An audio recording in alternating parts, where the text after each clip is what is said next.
164 మంది సభ్యుల మద్దతు ఉండి 11 మంది సభ్యులు ఉన్నటువంటి వైఎస్ఆర్సీపీ వాయిస్కి ఎందుకంత భయపడుతున్నారంటే ఏం చెప్తారు? ఇప్పుడు ఇక్కడ జగన్మోహన్ రెడ్డి ధైర్యానికి కానీ వాళ్ళు భయపడిపోతున్నారు. జగన్మోహన్ రెడ్డి మాట్లాడే ప్రతి ఒక్క మాట కూడా సంక్షేమ పథకాలు జగన్మోహన్ రెడ్డి చేసినటువంటి కూడా ఈ రాష్ట్ర ప్రజలకందరికీ కూడా సంక్షేమ పథకాలన్నీ కూడా ఇవ్వడం జరిగింది. ఈరోజు తెలుగుదేశం ఇచ్చే సంక్షేమ పథకాలు వాళ్ళు ఐడెంటిఫై చేసి తెలుగుదేశం వాళ్ళకు మాత్రమే ఊర్లో లీడర్లు ఏం చెప్తే వాళ్ళకే ఇచ్చే పరిస్థితులు ఉన్నప్పుడు ప్రజలందరూ కూడా జగన్మోహన్ రెడ్డి ఖచ్చితంగా నిలదీసి అడుగుతాడు. నేను అధికారంలో ఉన్నప్పుడు పార్టీలు చూడలేదు, మీరు తెలుగుదేశమా కాంగ్రెస్ కులాలు చూడలేదు, మతాలు చూడలేదు, ప్రతి ఒక్కరికి కూడా అర్హత కలిగిన వాళ్ళకి ప్రతి ఒక్కరికి కూడా ఇవ్వడం జరిగింది. ఆ రోజు ఇచ్చిన పరిస్థితి ఈ రోజు ఎందుకు ఇవ్వలేడం లేదనేది జగన్మోహన్ రెడ్డి ఖచ్చితంగా అడుగుతారు. ఆయన ఉన్నప్పుడు ముఖ్యమంత్రికి ఏమేమి సంక్షేమ పథకాలు ప్రజలకు చేసినాడో అవన్నీ ఎందుకు జరగకుండా అనేది కూడా నిలదీసి అడిగే పరిస్థితి ఉంది. వాళ్ళ దగ్గర చెప్పడానికి సమాధానం లేదు కాబట్టి వాళ్ళు ఊరికే జగన్మోహన్ రెడ్డికి అసెంబ్లీకి రావడం లేదు, ధైర్యం ఉంటే రామని అని చెప్తే వాళ్ళకు ధైర్యం ఉంటే జగన్మోహన్ రెడ్డికి ప్రతిపక్ష నాయకుడిగా వయ్యొద్దులే, పార్టీకి ప్రతిపక్ష హోదా ఇవ్వమని చెప్పండి, మాట్లాడడానికి టైం దొరుకుతుంది. వాళ్ళు ఎంతసేపు ఉందని మీరు 11 మంది 175కు లెక్కేస్తాము, మీకు ఎంత టైం వస్తుంది అంత టైమే మీకు ఇస్తామనేది ఎంతవరకు కరెక్ట్? వాళ్ళందరూ కూడా పార్టీలో అధికార పార్టీలో భాగస్వాములు. మనం అధికార పార్టీ తప్పు చేస్తే నిలదీసే అధికారం వైఎస్ఆర్సీపీ పార్టీ జగన్మోహన్ రెడ్డి గారు చేస్తున్నారు. ఆయనకు ఎక్కువ టైం కేటాయించి ప్రజలకు ఇంకా ఈ రాష్ట్రానికి అభివృద్ధి జరిగే విధంగా ఇంకా వాళ్ళు ఏదైనా సలహాలు అడిగి తీసుకెళ్ళ కానీ అంతకుముందు ఎలక్షన్ల ముందు జగన్మోహన్ రెడ్డి 14 లక్షల కోట్ల అప్పు చేసినాడని చెప్పి మా అసెంబ్లీలోకి వచ్చే వాళ్ళకి 6 లక్షలు చెప్పిన వాళ్ళు వీళ్ళందరినీ ఏం చేయాలి? ఇవన్నీ కూడా జగన్మోహన్ రెడ్డి పోతే వాళ్ళు మాట్లాడే మాటలు నిజమా అబద్ధాన్ని జగన్మోహన్ రెడ్డి నిలదీసి అడుగుతాడు. వాళ్ళు వీళ్ళు కొన్ని విషయాలు వీళ్ళు కొన్ని దాళ్ళలో చెప్పడం జరుగుతుంది. ఈ ప్రాజెక్టుల విషయంలో కానీ డబ్బులు ఖర్చు పెట్టిన విషయంలో కానీ జగన్మోహన్ రెడ్డి చేసినటువన్నీ కూడా వాళ్ళు చెప్పేదానికి జగన్మోహన్ రెడ్డి పోయి చెప్పేదానికి వాళ్ళకు ఎక్కడ వాళ్ళు అన్ని అబద్ధాలు చెప్పడానికి అవకాశం ఉంది చెప్తున్నారు. జగన్మోహన్ రెడ్డి పోతే ఆ అబద్ధాలు చెప్పడానికి వాళ్ళకి అవకాశం ఉండని పరిస్థితి ఉంటుంది కదా. వీళ్ళు మన ఎల్లో మీడియా అంది వాళ్ళు ఏం రాసినా కూడా చంద్రబాబు చెప్పినట్టు రాయడానికి వాళ్ళకి అవకాశం ఉంటుంది. జగన్మోహన్ రెడ్డి పోయి ఆడ మాట్లాడిన తర్వాత జగన్మోహన్ రెడ్డి మాట్లాడిన మాటలు ఖచ్చితంగా వాళ్ళు రాయాల్సిందే విధంగా అది కాదని అసెంబ్లీలో మాట్లాడిన తర్వాత రికార్డ్ అయినది ఖచ్చితంగా ప్రజలకు వినిపించాల్సిందే. అది జరగని పని. దానికోసం ఊరికే వీళ్ళు మీరు జూపూడి గారు ఒకరు మాజీ ఎమ్మెల్యే ఒకరు మాజీ ఎమ్మెల్సీ, మీకు అనుభవం ఉంది కాబట్టి ఇద్దరు చెప్పండి. ఈ ప్రజా సమస్యలపైన ప్రజల మధ్యకే వెళ్ళి ప్రజల్లోనే చర్చించడం కరెక్టా, అసెంబ్లీకి వెళ్ళి చర్చించడం కరెక్టా? వైఎస్ఆర్సీపీ ఏది ఫాలో అయితే కరెక్ట్ మీరు చెప్పండి, తర్వాత జూపూడి గారితో కన్క్లూడ్ చేస్తాను ప్లీజ్.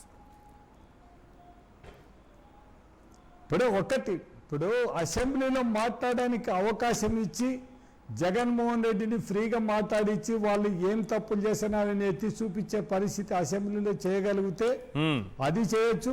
వాళ్ళు అది చేయలేకపోతే ప్రజల్లోకి వచ్చి ఖచ్చితంగా జగన్మోహన్ రెడ్డి ప్రజలకు వచ్చి చేసే అన్యాయాన్ని ఈరోజు తెలుగుదేశం చేసే ఈ అరాచకాలను ఇవన్నీ కూడా ఖచ్చితంగా అసెంబ్లీలో మాట్లాడిస్తే ప్రతిపక్ష హోదా ఇచ్చి చేసే రైట్ లేనప్పుడు ఇంకా ప్రజలలోకి వచ్చి ఖచ్చితంగా ఇంకా ప్రజల ముందుగా చెప్పాలి మనం, ఇంకా బయట ఎక్కడ చెప్పడానికి ఏం లేదు.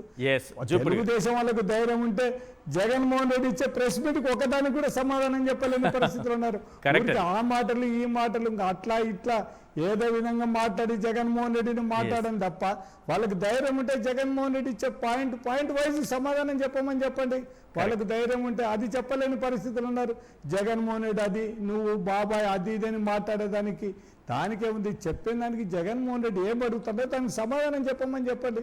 ప్రతిపక్ష నాయకుడిగా అడుగుతున్నారు, మీకు ధైర్యం ఉంటే సమాధానం చెప్పండి. అధికార పార్టీలు అది లేకపోతే ఇంకా మాట్లాడడం మీరు ఏదో ఊరికే ప్రజల ముందర మేము మాట్లాడతాము, వాళ్ళు అసెంబ్లీకి రావడం లేదు, మేము చర్చించాలని అది కానే కాదు.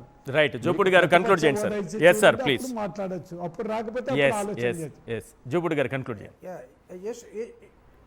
ఈశ్వర్ గారు, ఈ కరెక్ట్ నిర్ణయమా అసెంబ్లీకి వెళ్ళకపోవడం, ప్రజల మధ్యన ఉండి ప్రజల్లోనే చర్చ పెట్టడం? నేను వస్తున్నాను. నేను వెరీ ప్రిసైజ్గా దీని మీద మీకు 2 అంశాలు చెప్తాను. యాజ్ ఎ మాజీ ఎమ్మెల్సీ దీనిలో ఇక్కడ 2 అంశాలు ఉంటాయండి. స్ట్రాటజీస్, అటు పాలకపక్షం కానీ ప్రతిపక్షం కానీ పార్లమెంటరీ సిస్టంలో స్ట్రాటజీస్ రెండు పార్టీలు వాడుతూ ఉంటాయి.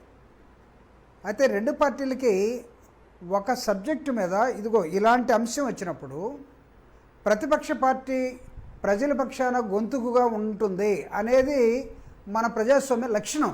ఓకే. ప్రతిపక్ష party not only opposition, it is the voice of the people. ఈ వాయిస్ని ప్రభుత్వం చేసే తప్పొప్పుల్ని సవరించుకోవడానికి ప్రభుత్వానికి ఒక అవకాశం ఉండటమే ప్రతిపక్ష పార్టీ. ఎస్. సో ఈ అవకాశం అసలు మీరు మాకెవరు చెప్పాల్సిన అవసరం లేదు. మాది 40 సంవత్సరాల ఇండస్ట్రీ, మాకు 164 వచ్చాయి, మీకు 11 వచ్చాయి, మీకు రూల్ ప్రకారం వీలు కాదు అనుకుంటే అది మీ స్ట్రాటజీ ఏమో. కానీ ప్రతిపక్ష పార్టీ స్ట్రాటజీ ఏంటంటే ఎప్పుడైతే పార్లమెంటరీ సిస్టంలో హౌస్లో అవకాశం ఉండదో ఖచ్చితంగా ప్రజా కోర్టుకి వెళ్ళటం రెండవ స్ట్రాటజీ. నీకు అల్టిమేట్గా మీరు ఏది వాడుతున్నారు అనేటప్పుడు పాలకపక్షానికి ప్రజల సమస్యల మీద, ప్రజా ఆలోచన విధానం మీద, రాష్ట్ర భవిష్యత్తు మీద, దేశ భవిష్యత్తు మీద, ఇందాక పవన్ కళ్యాణ్ గారు మన విశాఖపట్నంలో మాట్లాడుతూ రాష్ట్రం మర్చిపోయి అసలు ఈ దేశం కోసం మన పార్టీ పుట్టిందన్నాడు. దేశం కోసం పుడితే ఒకసారి పార్లమెంట్లో ఏం జరిగిందో అక్కడ ఉన్నటువంటి వాజ్పేయి గారు కానీ లేకపోతే అక్కడ ఉన్నటువంటి ఇంకొకళ్ళు కానీ బీజేపీ తరఫున ఏం మాట్లాడారు ఈ రాష్ట్రంలో ఎన్ని అంటే ఆయన ఎప్పుడు తెలుగుదేశం కోసం పనిచేస్తాడు కదా. నేను అనేది ఇక్కడ మీరు కన్వెన్షన్స్ ఎందుకు ఫాలో అయిపోతున్నారు? There are so many conventions. Congress party నేను చెప్తాను 44 సీట్లు వచ్చాయండి మొన్న లాస్ట్ గవర్నమెంట్ లో కాంగ్రెస్ పార్టీకి 44 సీట్సే. బట్ ఈ వెంట ది పార్లమెంట్ కాంగ్రెస్ పార్టీ ప్రజా సమస్యల మీద పోరాటం చేశారు. అక్కడ ఉన్నటువంటి బీజేపీ పార్టీ అవకాశం ఇచ్చింది, ఇవ్వదని కాదు. బట్ అది ఇక్కడ లోపించినప్పుడు అంతిమంగా ఏం జరుగుతుంది? ప్రజా కోర్టుకి వెళ్తాం, వాళ్ళైనా మేమైనా. అది మేము ఎంచుకున్నాం. మీరు స్పీకర్ను పెట్టుకున్నారు, మీరు ఇంకొక డీసీఎంను పెట్టుకున్నారు, మీరు అనుభవం ఉన్న ముఖ్యమంత్రి ఉన్నారు. మీరు ఏం ఎంచుకున్నారంటే అసలు వైఎస్ఆర్ కాంగ్రెస్ పార్టీ అసెంబ్లీకి వస్తే ప్రజా సమస్యలు ఎత్తు చూపుతుంది. ప్రజా సమస్యలు ఎత్తు చూపితే వాడి దగ్గర మన దగ్గర సమాధానం లేదు, మన ఎమ్మెల్యేలు కర్కోటకులుగా తయారైపోయారు, మనం సరైన పద్ధతిలో ఆర్డర్లో లేవు అనేది మీకు అర్థమైన తర్వాత you are trying to always avoid the opposition party in the name of మీకు హోదా లేదు కాబట్టి మేము ఇచ్చేది లేదు. ఈ బండ గురువు ఏదైతుందో దాన్ని తీసేసి కన్వెన్షన్స్ ఫాలో కండి. రియల్ గా పార్లమెంటరీ సిస్టమ్ ఫాలో కండి. రూల్ బుక్ తీసుకోండి. Take rule book then come to the point.